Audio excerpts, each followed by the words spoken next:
Hello again. Welcome back. Thank you for joining me once again because this is a video that I'm very excited for. So, recently I caught wind of a movie called The Life of Chuck. Spoilers, that's the movie that this video is about. But it I had some pre-established hype from this. I don't actually remember where I had initially heard about it from, but I heard news about it. And I had heard that it was being directed by Mike Flanagan. I like Mike Flanagan a lot. I haven't seen like Haunting of Hill House and all that, but I've seen Fall of the House of Usher. And if you haven't seen Fall of the House of Usher, you should totally watch Fall of the House of Usher because it's very, very good. Very good horror series. And the biggest thing for this movie is that that's a very big departure from what he's usually doing because he's usually doing horror stuff, and this is very much not a horror movie. I'm so sorry. There's something in my eye. Oh, right. Anyway, um,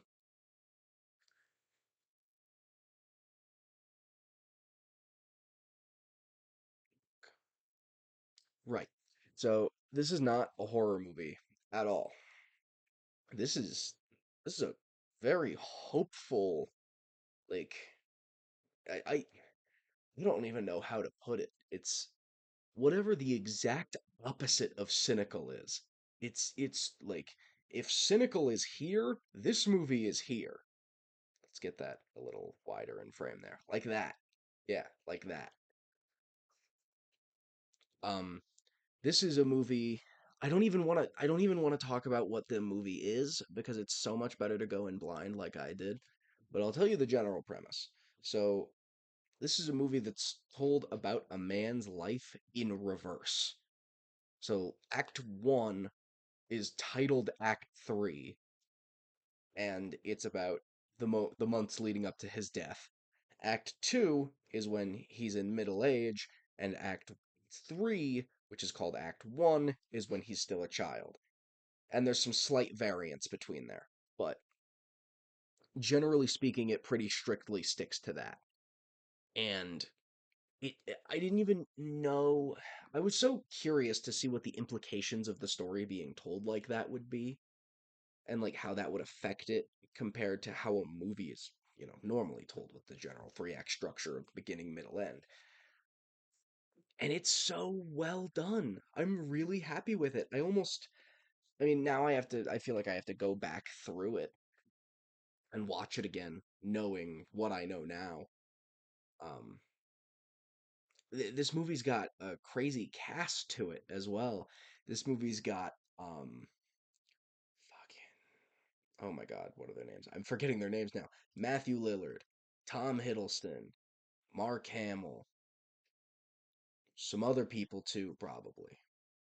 There are definitely other people in this movie. Mike Flanagan is actually in this movie very briefly. He's at a funeral.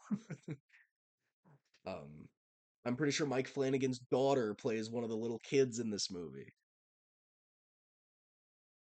But I mean, yeah, it's like it's based on a Stephen King book, which was also why I was surprised it wasn't a horror thing because obviously you expect that from Stephen King, but there is there are very brief moments in this thing that kind of feel horror-y, and if you've seen the movie, you know what I'm talking about. But really, this movie is about defeating horror. It's so interesting. So, I mean, I don't want to get into spoilers yet because I feel like we're not far enough into the video, but um, I'm going to because I can't talk about this movie without spoiling it.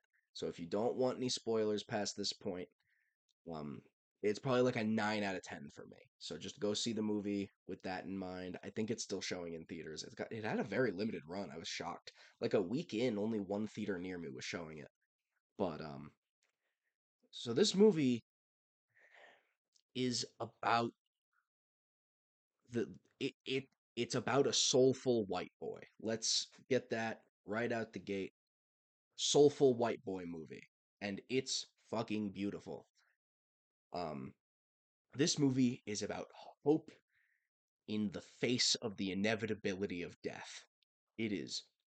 fascinate and the seeds are laid for that theming in the very beginning of the movie, right? It's not obvious that that's what it's doing at that point in time because again, it's told backwards. Like the the opening couple of scenes are framed within the context of Chuck's death because uh, because it's the end of his life because hold in reverse. I feel like I'm speaking like a broken record, um but yeah, and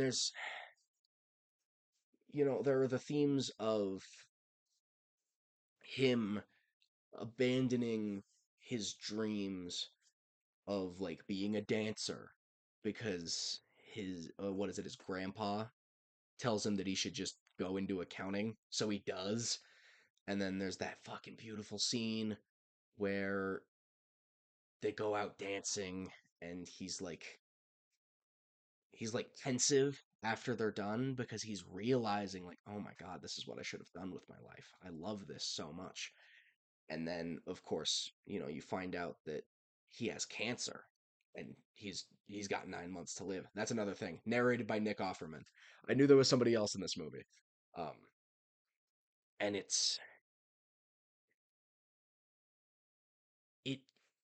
it initially presents itself as so despairing, right? Because like the world is ending. One of the first scenes, I think it's the first scene in the movie, they elaborate on how like half of California just fell off of the western seaboard. Like it just fucking fell off the country because of earthquakes. And like everything is catching fire and shit is exploding and everybody's dying. And literally the stars in the sky start to go out. But um the movie is about the human experience in spite of the inevitability of death.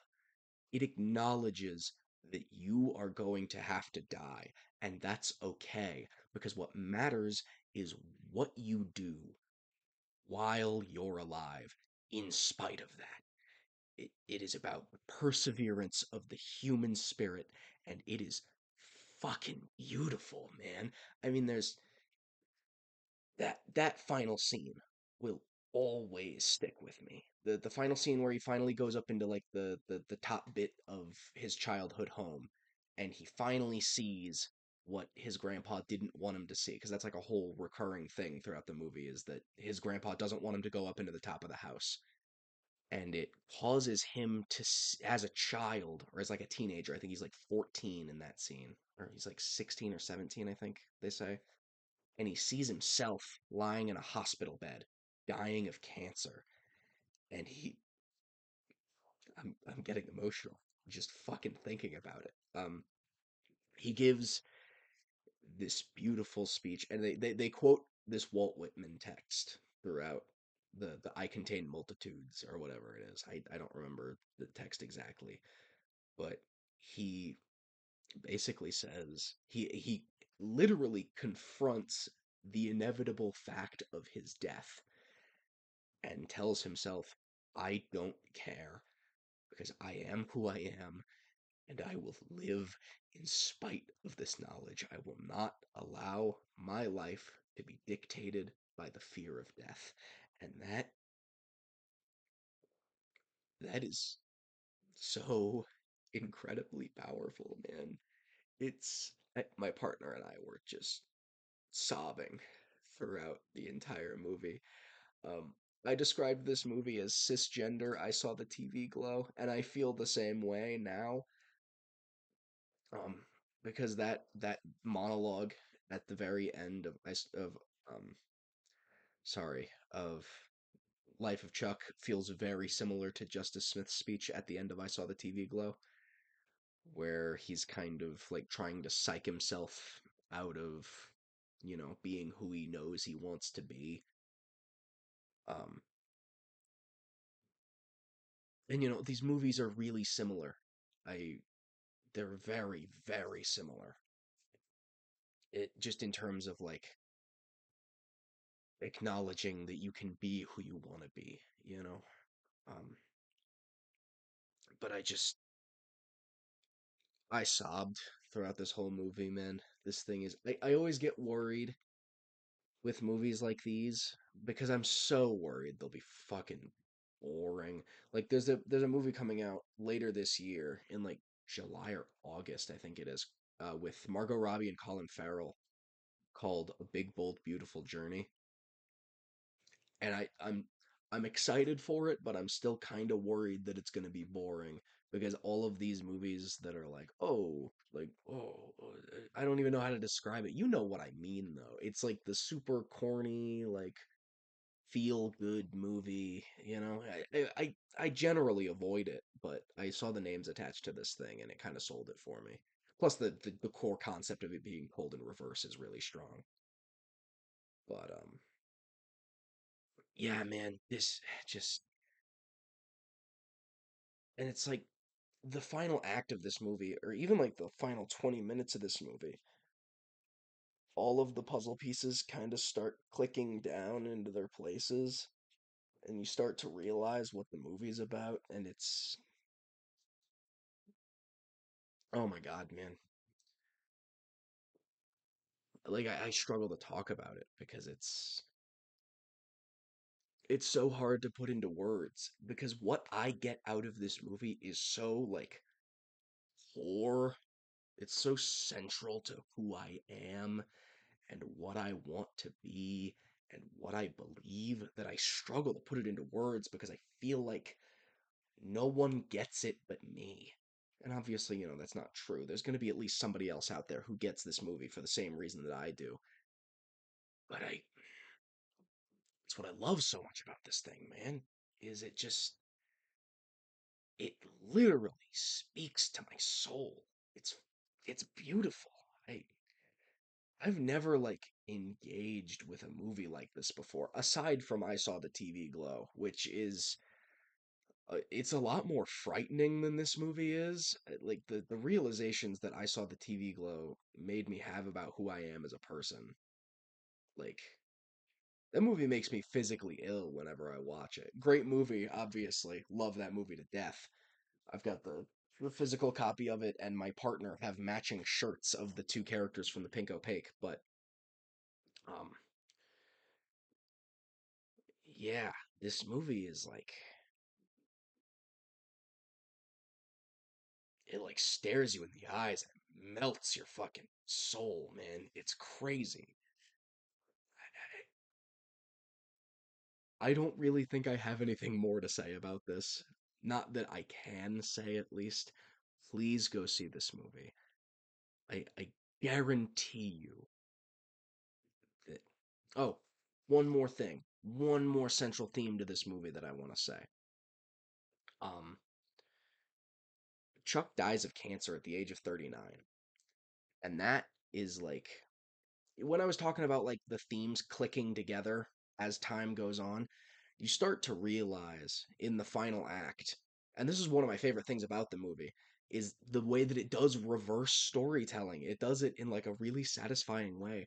You learn that, Chuck's grandfather kind of inadvertently pressures him into becoming an accountant in spite of his passion for dance.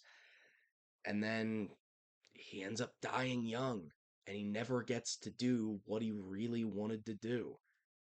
And that thought is fucking horrifying, man. That shit scares me. The idea of just never getting to do what you want to do because you fucking die. Because you could just die at any point. At any moment you could just die or something could happen to you. And that's not fair. And to deny yourself of what you want to do while that's a possibility isn't fair to yourself either. That is what I that is like biggest thing for me. Just the idea of grabbing yourself by the chest, like fucking gripping yourself by the shirt and being like, we are going to do what we want to do because we will not allow ourselves to die before we've done what we need to do. I know that that's like a really heavy thing to say in this fucking YouTube video essay, but this is a heavy movie, man, and I love it to death. Please go see Life of Chuck.